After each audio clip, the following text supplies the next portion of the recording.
Anyways, let's get started. So today is technically day two, so bear with me. Uh, I decided to do this the second day after getting started, but I am going to be building in public. And what am I going to be building? A fucking ranking rant. It's going to be sick. Um, so, a quick intro. A little about myself. My name's Steven, and I am a huge fan of things that make businesses tick. Um, my background is actually in recording engineering, so I still do that all the time. I love it. I'm a big music maker. So, anyways, getting into it, I've started a couple businesses. Some have succeeded, some have failed. I used to manage a recording studio in Hollywood for a big name, super dope job. And then eventually I wanted to earn more, right? I came in as an intern, made my way up to manager, and kind of was unhappy, mostly at my living situation, right? So wanted to change that up. So I ended up becoming a business owner. I started my own studio, and that actually went super well until COVID. I think at my peak, I netted close to 6K a month, which to me was a ton of money at the time. Um, and then COVID hit, and I had all these landlord situations with the property. It was a mess, but we're still here. We're still standing. We're happy. Um, and then I ended up uh, founding a equipment rental company. We would rent equipment to big labels, which was super fun. I started that with a buddy of mine, did really well, and then kind of just fell apart over time. Um, and then lastly, I was a founding member of a DeFi project, which is just decentralized finance. Without getting too deep into it, I think that's where I grew the most. I actually had a CEO who was phenomenal. Um, Shout out PJ. But I felt like I learned a lot, but regulation in crypto is super shaky, and we didn't want to do anything risky. Plus, DeFi products handle a ton of money, and so there's a lot of responsibility in that, right? So we just ended up sunsetting that project. Kind of knew that regulation could easily topple that product, and we didn't want to risk it. So, why am I here now, right? Um, well, unfortunately, I have another studio, but this time it is not going so hot. Um, Part of it is because I'm not going to shows all the time and booking clients, but part of it is also, in my opinion, might even be the state of music. I know it's really shaky. I know a lot of people are really upset at streaming platforms. And so the business mind of me says, you know what? It is business, right? We moved into like a audio for rent, right? Like a subscription model that doesn't isn't really conducive to creativity necessarily, and especially in the independent scene. A lot of my clients are independent, so it ends up reflecting, right? They don't make much money, but arguably, it's kind of always been that way. Meaning, like radio didn't really make artists a lot of money, so um, there's room for argument. But because of that, there's a big need, at least in my own life, to acquire clients, right? And so going through YouTube, I kind of stumbled on um, this idea of rank and rent, which has been around for a while. I am late to the party, but we'll see how late, right? Um, but the idea behind rank and rent is essentially you build a website, you optimize, you do all the SEO, right? So every time you look it up on the internet, you want it to hit, one of the top, 10 hits in whatever category, whatever niche you're in. And then you acquire leads through that website, right? So you're getting all this organic traffic. You're basically hacking keywords, etc., and trying to get as much traffic to your site. That way, when somebody looks up your niche, they find you first, right? And so you take all the leads there, and you either sell them on a commission or you rent the whole website. So I think I think that's super creative. I do think that there's a lot of room for that. And I actually heard this quote the other day, which I found super funny, but it's super true. It's first time founders focus on the product, and second time founders focus on delivering it.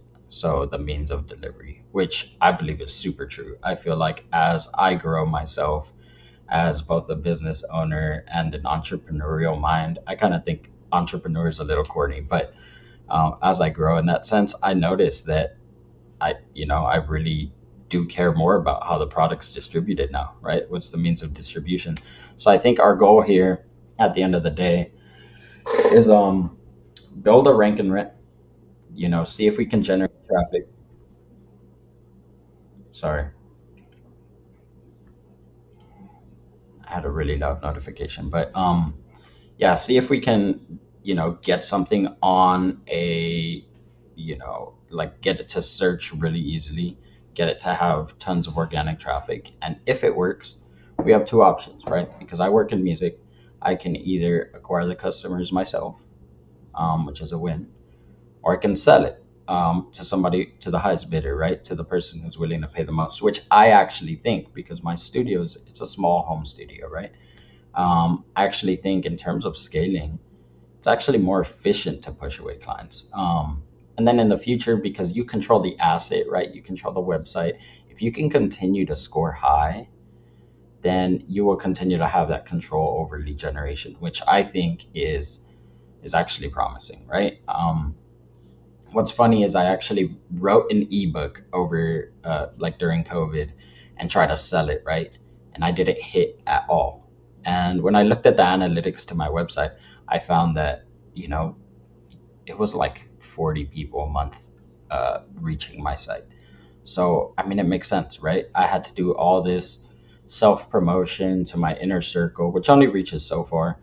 Um, and the ebook didn't sell much, which I was super bummed about, right? You spend all this time. I did use ChatGPT to help me, so it's not like I burned fucking months, but um, you dedicate some time to it and then you put it out and then you're like, shit, I'm not even selling any copies, right? So what I find interesting is now reflecting on that, I'm like, duh, right?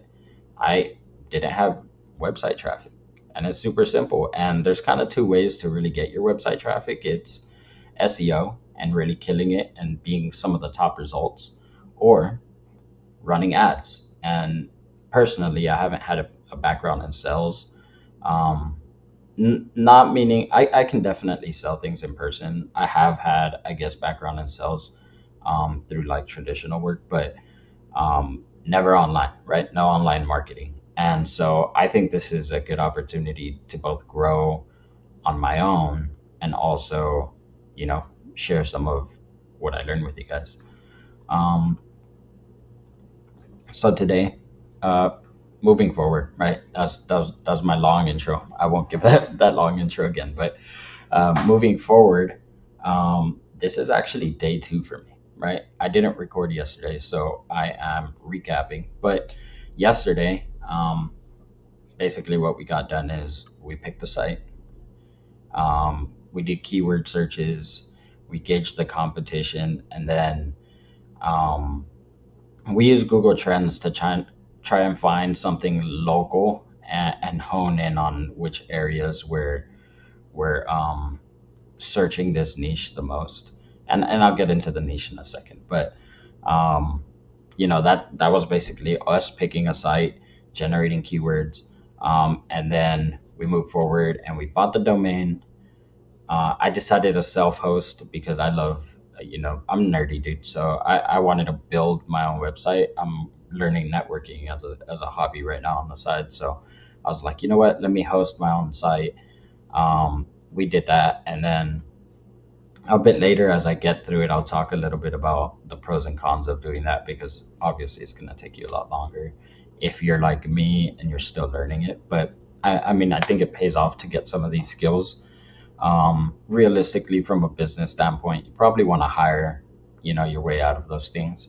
But at least for like starting up lean, I think it's efficient, right? So um, we're also going to talk a little bit about creating a topical map and then starting the website. I dumped a whole bunch of hours last night. I think I did like,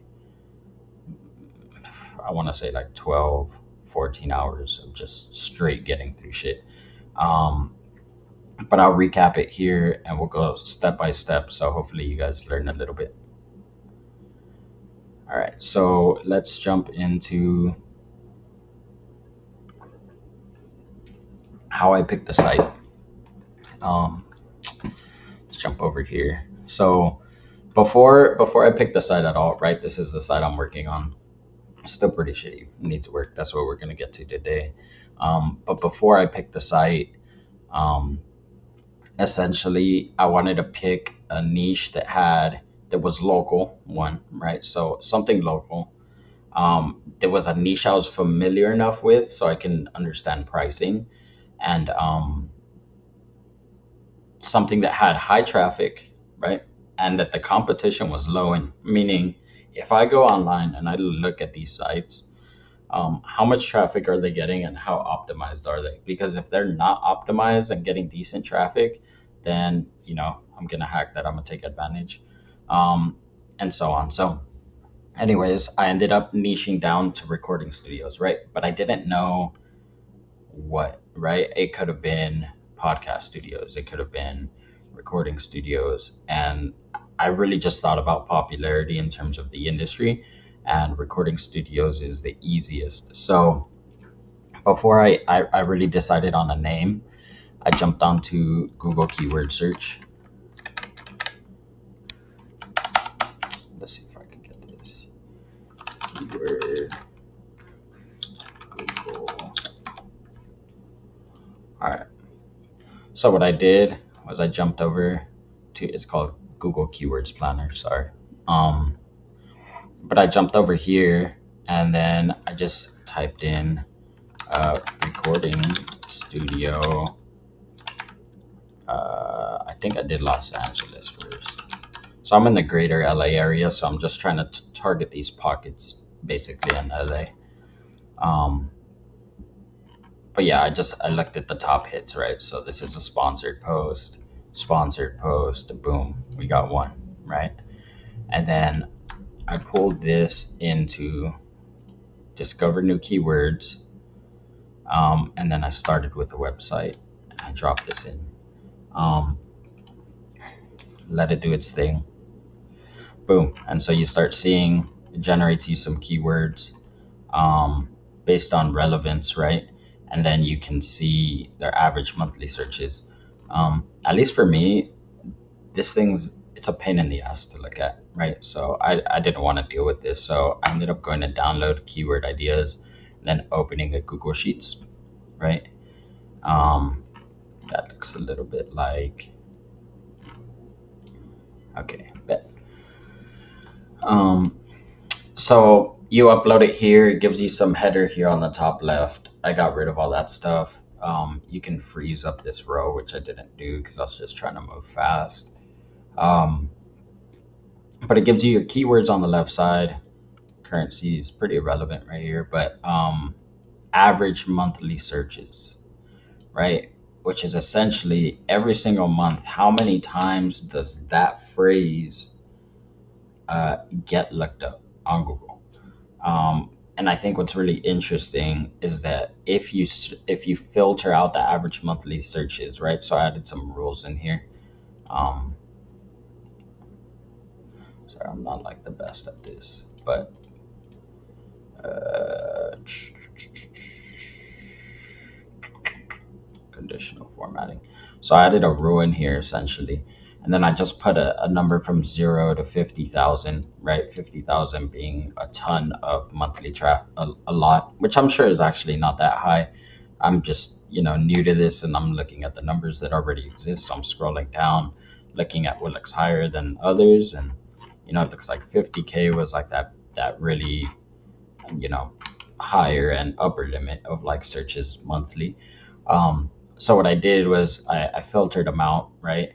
And then I extracted that data into one that's called viable, um, which essentially is this viable tab I made, like this additional sheet, really is just so I don't look at all the things that have 500 searches.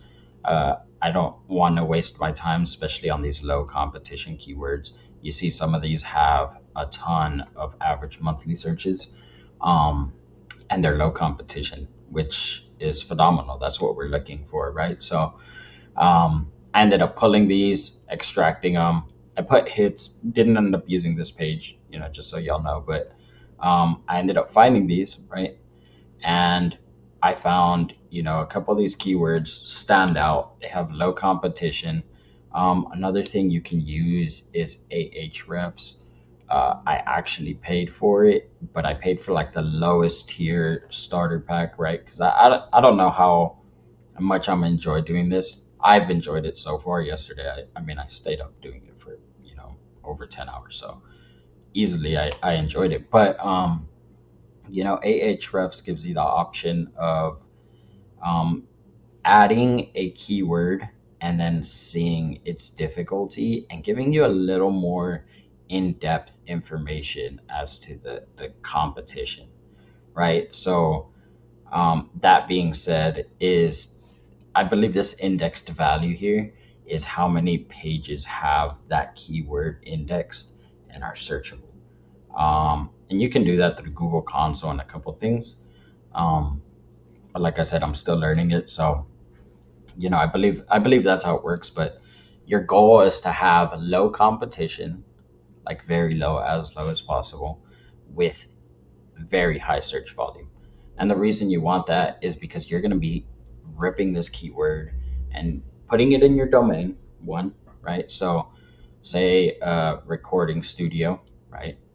If you do recording studio slash, I mean, not slash, but local, so whatever city you're in, a major city, even especially if it's low competition in a major city, you're looking at a good opportunity to swoop in some lead generation, pretty heavy, right? So at least in this situation, I ended up taking, I think it was recording studio near me or close to me, um, which is a combination of recording studio, which is the first part of the phrase, and then when you type near me, the way Google works, um, I'm sure most of y'all know, is you type in near me and it pings your location, right? So if you're in downtown LA, it's going to go recording studio near downtown LA or downtown LA, right?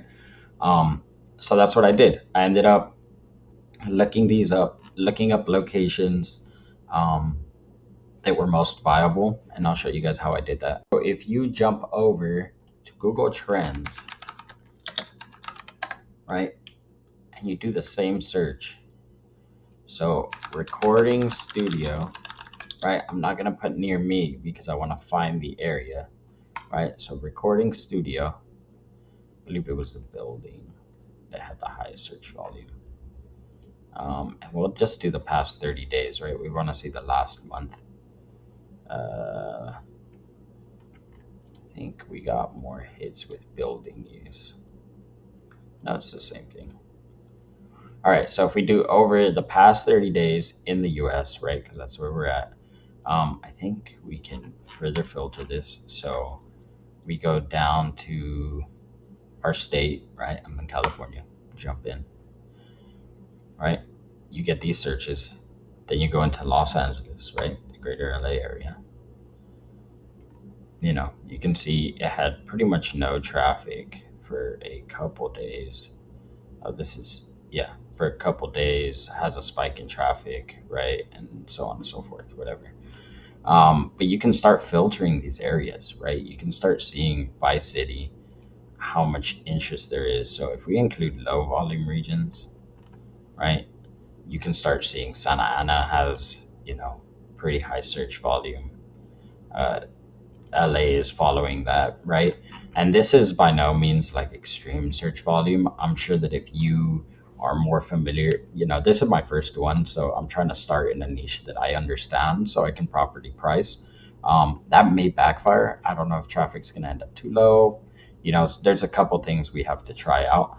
But, if you're like a roofer, a plumber, I have a buddy who does windows who, if this succeeds, dude, I'm gonna just partner with him. I'm gonna just be like, hey, bro, let me get you, leads for this coming month. If it works out, we split the commission, right? So for every additional client I bring you, I take a percentage. And if I can create enough like value to do this effectively, then help him scale his business, right? This is one of my brothers, is my boy. I love this guy. Help him scale his business, make some money while I do it, and then hopefully keep moving on, right? Like keep pushing and keep developing them. The only reason I'm starting in studios is because I am extremely familiar with it, right? I know all the pricings, I know how owners operate, I know how to operate them. I can I can bring a ton of value to the table as a person generating leads, as well as be able to sell them, right? I think that something that may be a little difficult is like, let's say I start a plumbing rank and rent, and I'm taking, I have intake, right? So people are filling out forms. That's not a big idea. I can just forward those to the companies. But if they call, I have to be pretty up to speed, right? Especially if it's somebody who's like, considering the product or service. If they're considering it, usually you do have to have some sales experience and something to get them over that hurdle. I'm sure there's a ton of people who are just great salesmen, could probably do it in any industry, kind of just fake their way through it. But personally, I'm not super confident in that. So I'm like, let's just jump into an industry we know. But enough of the rant. uh, you can end up filtering by city, and really just seeing, what's getting searched, what's getting queried, how often. You could look over longer periods of time. You could see. I think this building use was actually more consistent. We see a little more. Um, but yeah, anyways, you go by city, and then you find out the hotspots. You can also actually click. Fuck, I forgot how I did it. Like you can see the search intent per area, per specific area. I wonder if I can open this up. I'm pretty sure I had it opened up yesterday.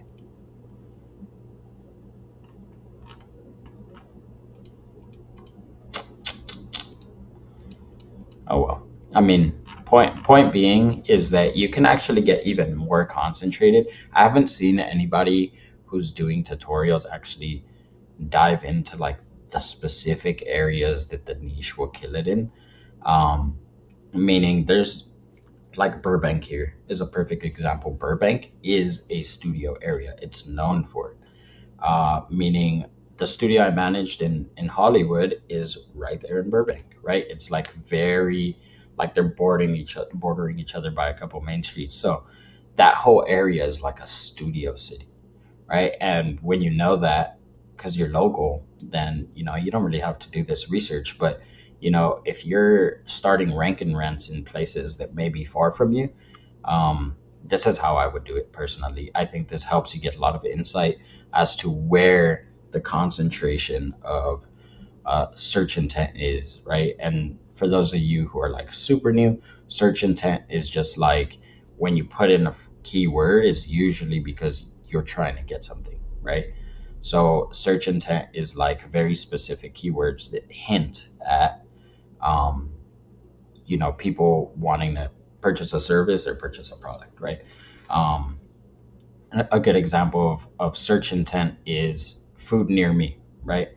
Food near me usually means you're hungry and you're about to go eat, right? So, that's the oversimplified version, but it allows you to kind of get an idea about it.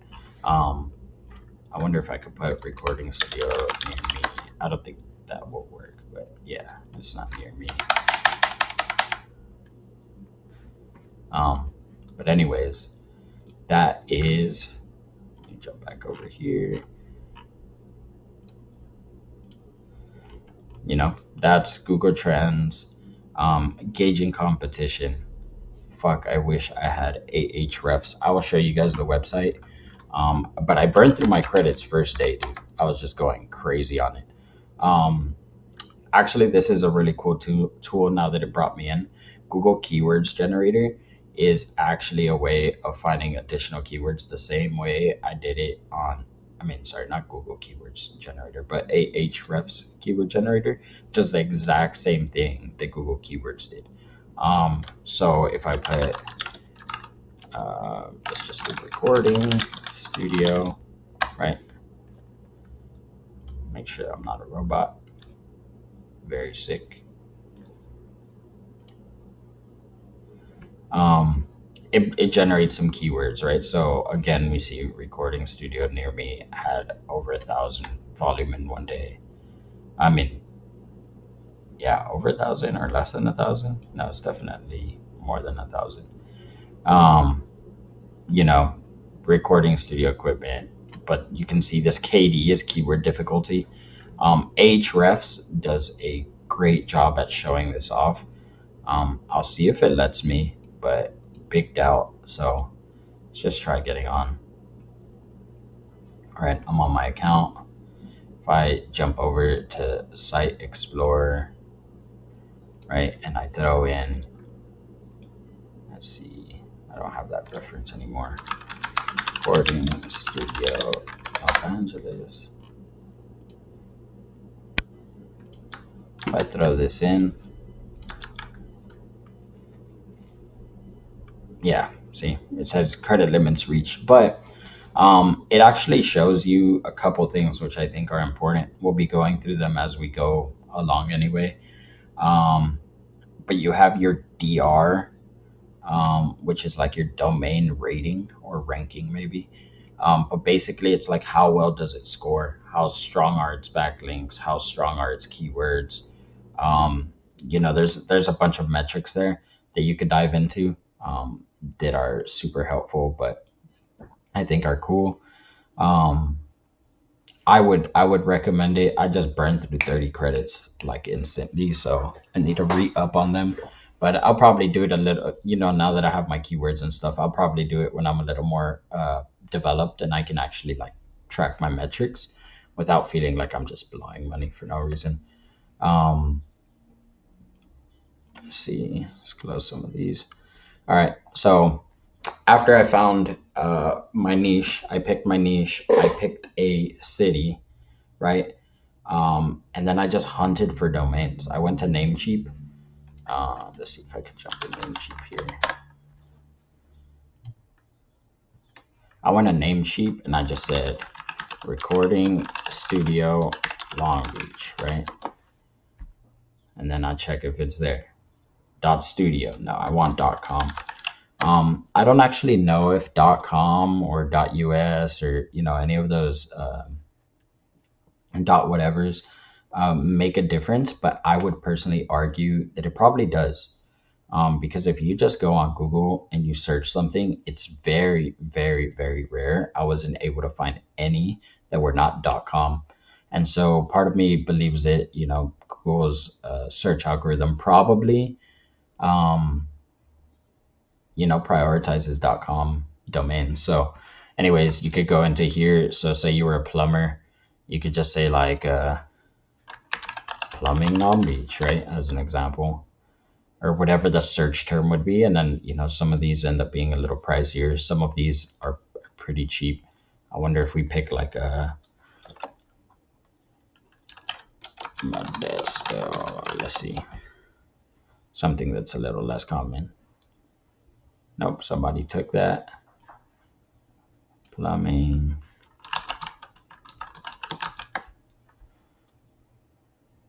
It's pretty expensive. I mean, you just go and you hunt. This is what I did yesterday. I ended up acquiring two domains. They're both local to me. One's in Long Beach, one's in Santa Monica. They're both pretty high traffic on Google Trends relative to our area. Los Angeles was taken, like the greater area.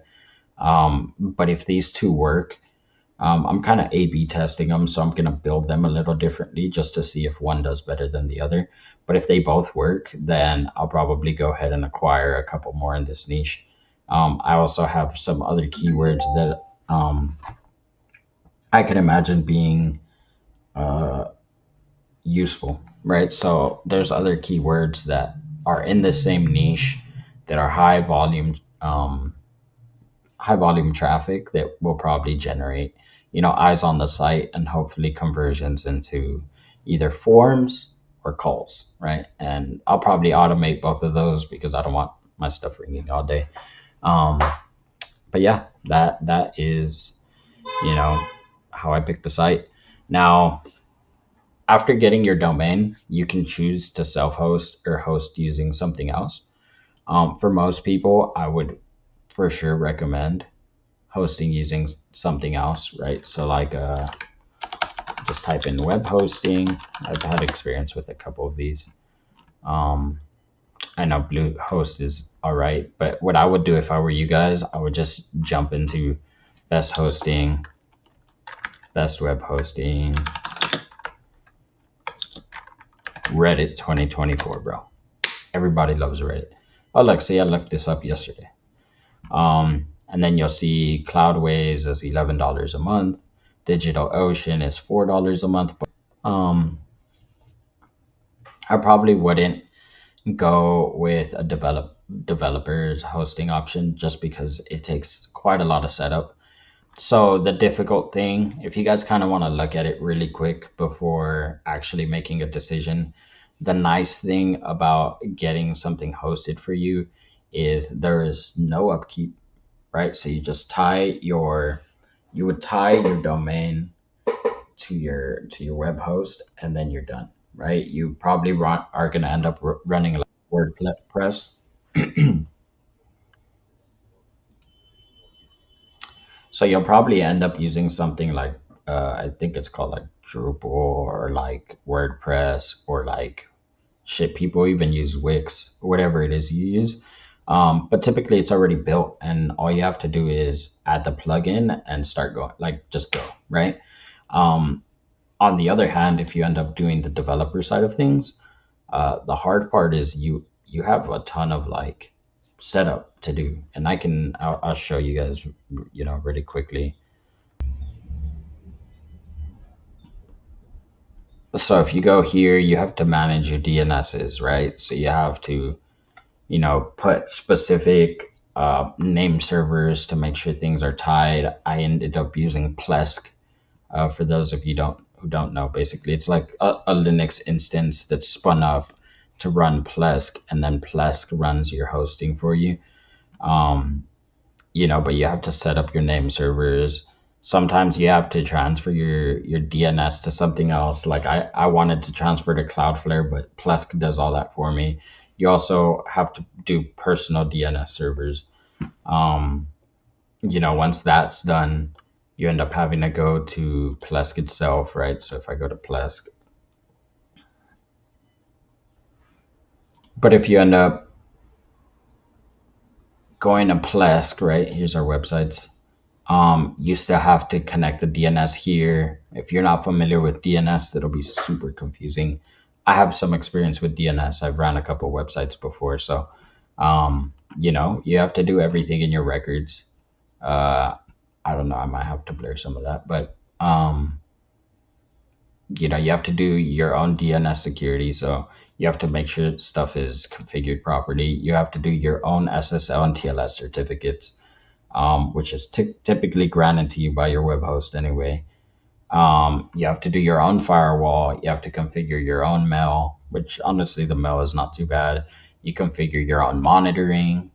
It's pretty involved. So if that's not something that you have fun doing, like I do, then I would not recommend it. But I do think it's cool because, I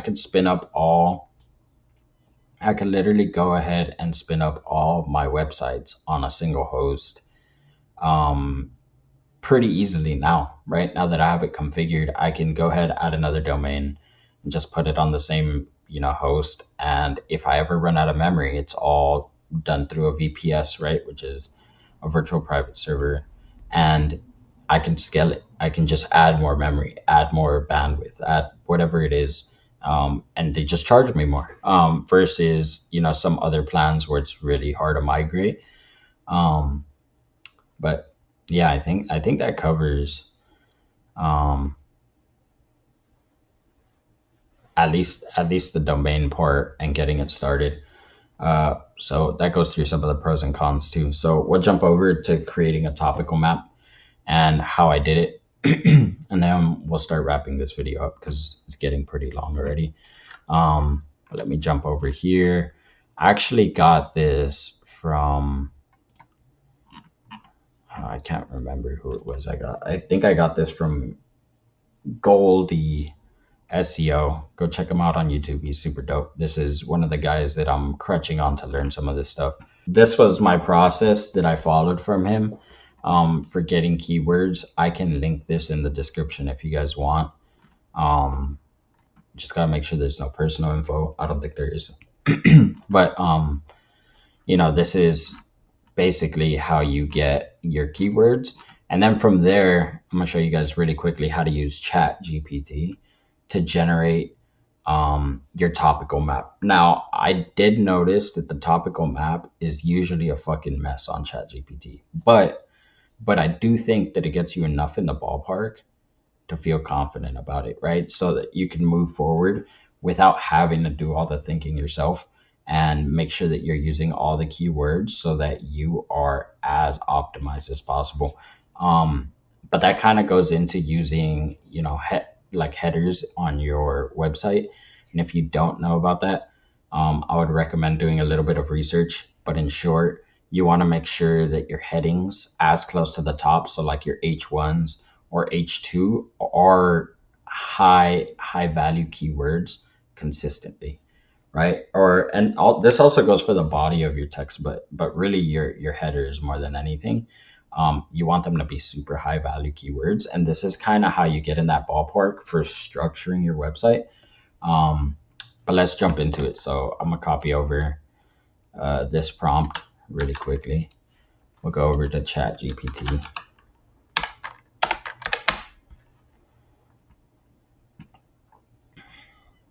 And we'll paste it in.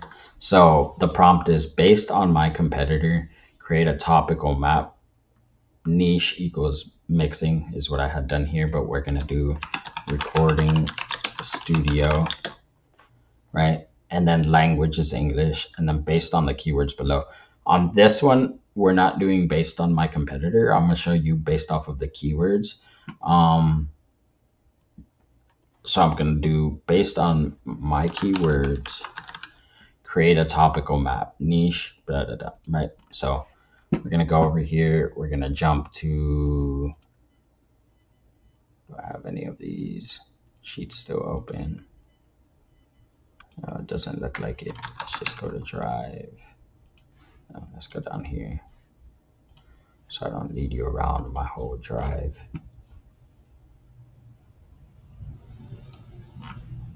Go here, boom. So what we'll do, now that I have some viable ones, I'm just gonna take the top 50. Now we'll take like the top 66, whatever. We're gonna jump over to ChatGPT based on their,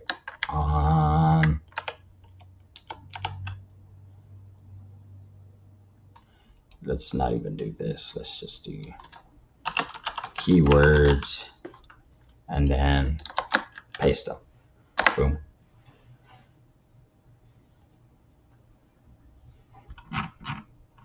Boom. So we're going to start getting some topics, right?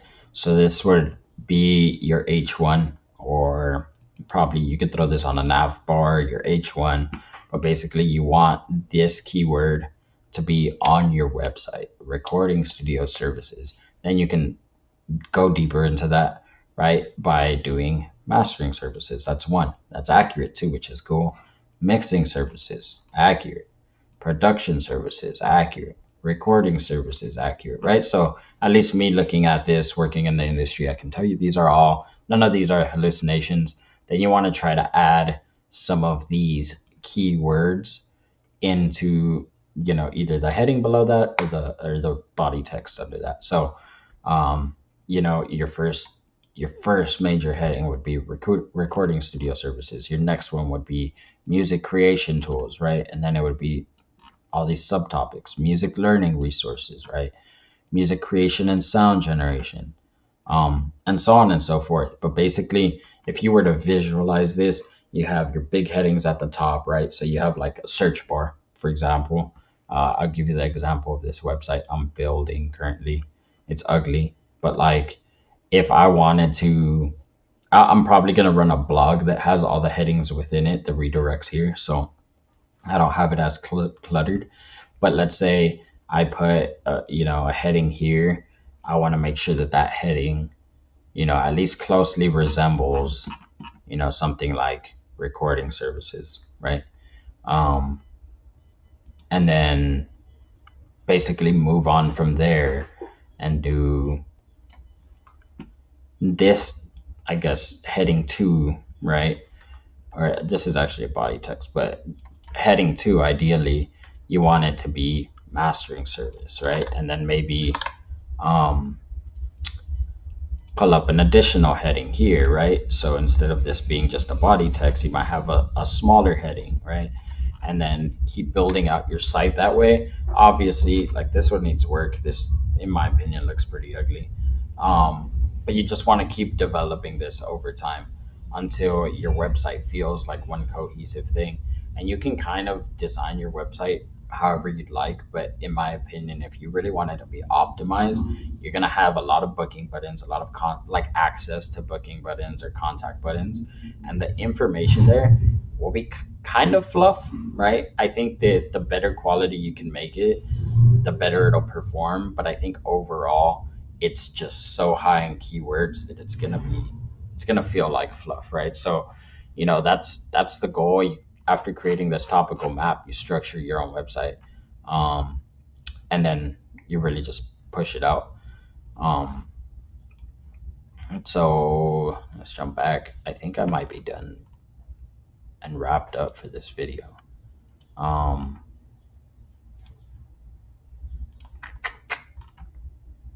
yeah, and then you start your website. I will get into this on day two, which is actually today. I'm gonna double shoot the video, but um, here's a quick glimpse at building a website. I am using Canvas, the template online. It's a Bootstrap 5 template. I can link it if you guys are interested. But I would probably recommend, for a lot of people doing it for their first time, I would recommend WordPress. The reason I would recommend WordPress is because it's just drag and drop, damn near. It's super easy. Um, Basically, anyone can do it. If I would have done WordPress, I would have had mine spun up yesterday, right? I didn't spin it up because I ended up taking additional steps because I'm a big fan of learning shit, right? So at the end of the day, I was just like, let me figure it out. And if it works, even better. If it doesn't work, whatever, I can always do WordPress later. I'm not strapped for time, even though I think it would be cool that I get this up and running and generating traffic as soon as possible. That would be super sick. But at least while I learn it, I'm a big fan of doing things right. I'm gonna make mistakes, so I think it's good to just experiment and try my best and find out also my own workflow. And I recommend you do the same thing. I think that once you get into your own workflow, you become one more productive, and I think honestly a lot more successful, because you start tapping into your own personal skill set as opposed to building off what someone else had. So a good example of that is I'm not an SEO guy. All of this stuff I've learned over the course of a couple of days, but I'm bringing you guys along with me to learn it as well. I could pretend that, I knew this and that, but I think that there's no value in that. But I really do think that there's way less value in that. Why? Because I do have other strengths that will be pretty valuable, and I think will show themselves unintentionally throughout this journey. So thank you guys for tapping into day one of building in public. I hope you guys enjoyed it. I hope you found it useful. If you did, leave a comment below. Um, check me out on social, subscribe, whatever you do. I do appreciate it. I hope you guys have a great day.